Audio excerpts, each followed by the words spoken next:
Plein de bonnes résolutions. En ce lundi, Jean décide de créer un guide des bonnes pratiques pour limiter l'impact environnemental des emails. Il retranscrit ce qu'il a appris précédemment, mais souhaite approfondir ses recherches avec d'autres avis complémentaires à ceux des sites institutionnels.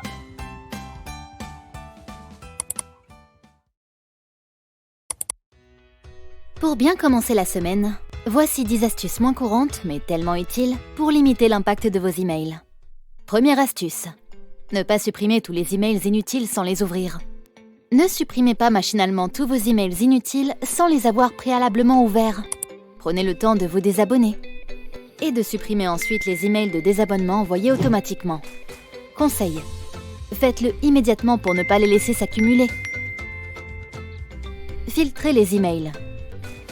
Vous pouvez filtrer les publicités ou considérer le destinataire comme spam, ce qui vous gagnera du temps de tri. Nettoyez la boîte mail. Vraiment. Pensez à fréquemment supprimer tous vos spams et à vider la corbeille ensuite. Il est inutile de vider la corbeille en arrivant le matin. C'est davantage un réflexe à adopter en fin de journée. Adoptez une gestion optimale des emails. La gestion des emails est vraiment importante. Ne passez pas tout en revue en 5 minutes. Vous risquez de rater une information utile ou urgente. Néanmoins, sauf exception, ne passez pas non plus la journée dessus. Prenez 30 minutes en début de journée pour sélectionner les emails urgents et supprimer ou se désabonner des autres. C'est largement suffisant. Tout dépend du nombre d'emails reçus. Limitez l'impression des emails. Vous ne devriez pas imprimer vos emails dans les cas suivants. Pour ne pas les oublier. Si l'email est important, un marqueur de suivi ou un drapeau important suffiront. Vous pouvez même créer une catégorie dédiée à ces emails. Pour les lire offline. On a désormais accès à Internet quasiment partout. Dans le pire des cas, cela attendra quelques heures. Pour les annoter ou écrire un renseignement. S'il s'agit d'une adresse, d'un numéro de téléphone ou d'une simple information, il vous suffit de la noter dans un carnet dédié à cet effet ou d'ajouter le contact à votre carnet d'adresses. Conscientisez l'impact. Prenez le temps de rédiger un email complet en conscientisant l'impact environnemental de chaque chose. Rédigez en format texte plutôt que HTML. Évitez de joindre des fichiers volumineux. Mettez un lien de redirection vers les fichiers ou un service de téléchargement qui efface les fichiers après une période donnée. Pilotez son choix de support. L'impact environnemental de deux supports dépend du contenu, du nombre de destinataires et du scénario.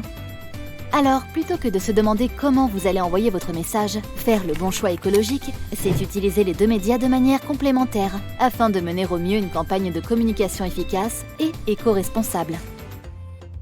Désactivez l'envoi de notifications. Désactivez l'envoi de notifications dans votre boîte mail, de vos réseaux sociaux ou autres plateformes.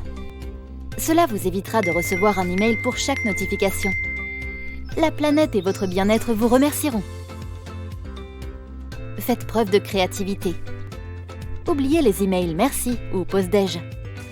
Texto, appel, post-it, tout est permis pour réduire son empreinte carbone.